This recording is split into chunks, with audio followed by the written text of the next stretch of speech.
Lots to dig into today. Joining us now, retired Lieutenant General David Deptula. He's the Dean of the Mitchell Institute for Aerospace Studies, Council on Foreign Relations Senior Fellow for Middle East Studies Stephen Cook, and New York Times Chief White House Correspondent and MS Now political analyst Peter Baker.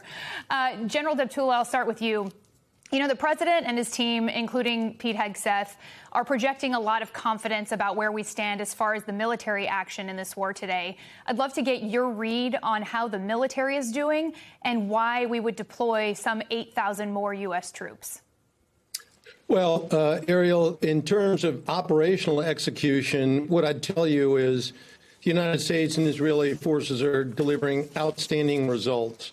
Over 10,000 targets hit in 3 weeks by U.S. air power alone, and almost double that if you include the Israeli attacks. And these have resulted in significant reductions on the order of 80 to 90% in the declared core objectives that the administration has stated. Now, it doesn't mean they've eliminated all the weapons. As you showed, Iran still has the ability to launch some of their cruise missiles, but significantly reduced. Now, what about the way forward? The fact of the matter is that what military organizations do is they provide options for the president. And so with respect to just how serious U.S. ground involvement is, I would share with you that it's not a preferred option, but it's no longer hypothetical enough to dismiss. Central Command planning includes contingencies that involve ground forces, particularly if diplomacy stalls and the maritime pressure in the Gulf persists. So more U.S. troops are nearing the region while the Straits of Hormuz remain under pressure. And even if it's not a preferred option, contingency planning itself tells you that this is a step up the escalation ladder that is active. General, it seems as though that wouldn't be just a move of pure deterrence. That's quite a sizable deployment. No, that is true. There are a variety of options that Central Command is preparing for. I would suggest to you that there are really four main options right now. One being a blockade or actual occupation of Iran's Karg Island terminal. The second one being an invasion of Larak Island, which Iran uses to threaten ships in the Straits of Hormuz. The third being an invasion and seizure of Abu Musa Island and two other islands in the Arabian Gulf near Iran shores. And then finally blockading or taking control of ships transporting Iranian oil. So, again, lots of options. They're extraordinarily significant. And no decision's been made yet, but U.S. leaders are weighing ground options as well. Well, since you mentioned Karg, you know, a lot has been said about a potential invasion of Karg Island to try to secure it, possibly using that as a pressure point for the Iranians. How dangerous would an operation like that be? And is the fact, General, that now we've all been talking about this for more than a week or so, how much of that signals to us that Karg is really not the target here, that's really not, we're not going to telegraph our next moves to both the American public and to Iran? Well, Ariel, it's a wonderful point that you make, because deception is a key element of warfighting operations.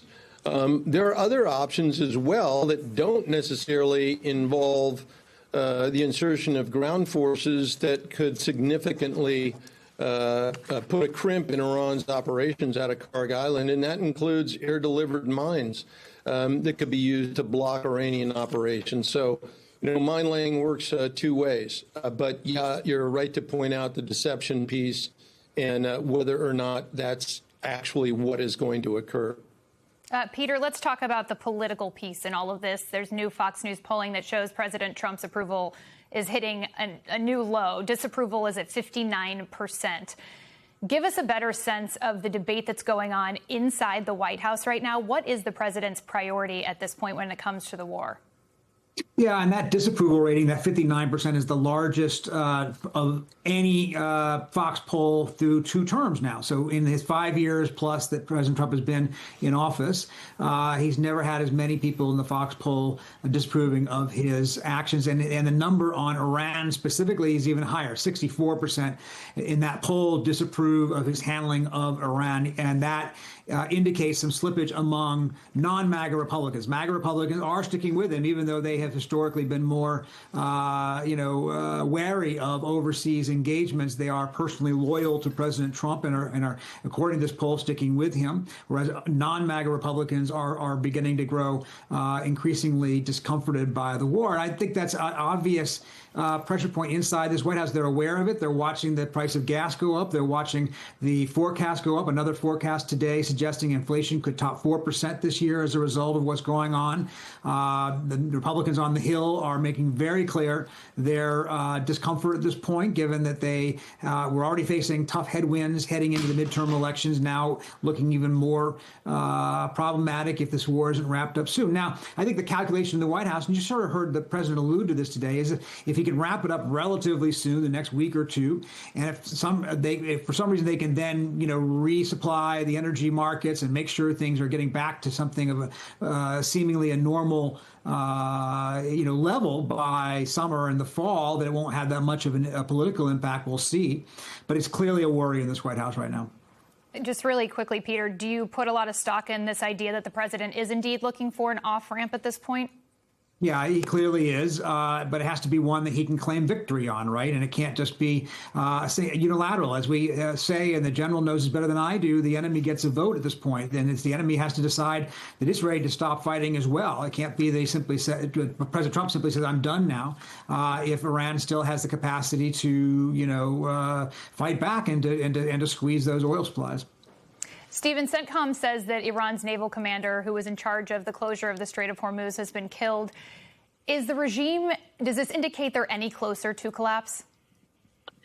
No, there's been the expectation since the first moments of this conflict that if the Israelis decapitated most of the leadership of the Islamic Republic, that it would bring Iran one step closer to regime collapse. And what we've learned, and what I think a lot of Iran experts understood before the conflict, is that the Islamic Republic is really a system with ideological cadres who are willing to step up after their superiors have been killed.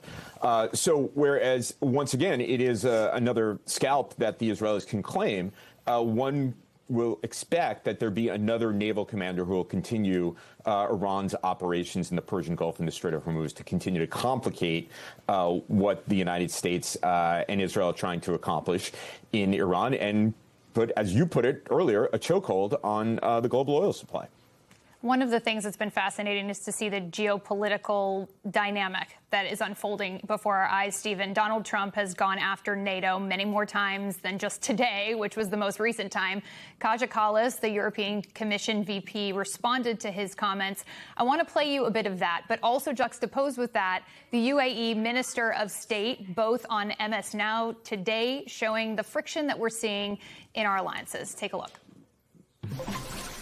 All of our countries actually went into the wars that America was in to help United States. So clearly, I mean, we have been there before. And when it comes to Middle East right now, I mean, our member states are helping the Gulf countries with air defense. They are helping, with different types of aid, really also that helps Americans to defend their bases, for example. So this is not really, these accusations are not really correct. If you're not feeling it now, it will be felt very, very soon in the gas prices, in the grocery bill stores across the world. So that's why we need to deal with this comprehensively. So it means the ballistic missiles program. It means the nuclear program. They've got enough enriched uranium today for 12 bombs. And it means dealing with their support for state proxies around the region. You see NATO's hesitance in all of this, but then you see the Gulf states doubling down, essentially encouraging the United States to finish the job. Are we witnessing some type of geopolitical realignment here? Well, certainly the European allies of the United States were not consulted ahead of time and now have been asked to assist the United States in opening the Strait of Hormuz. They are quite naturally reluctant, given what has happened over the course of the last month. The Gulf states are on the front line of this conflict, and the Emiratis in particular have taken even more fire than Israel. And so that although they themselves also did not want this war, are now counseling the United States that they cannot leave the Emiratis and other Gulf states in a position where they're left vulnerable to Iran's ballistic missiles and drone programs. Thus, the phrase, finish the job.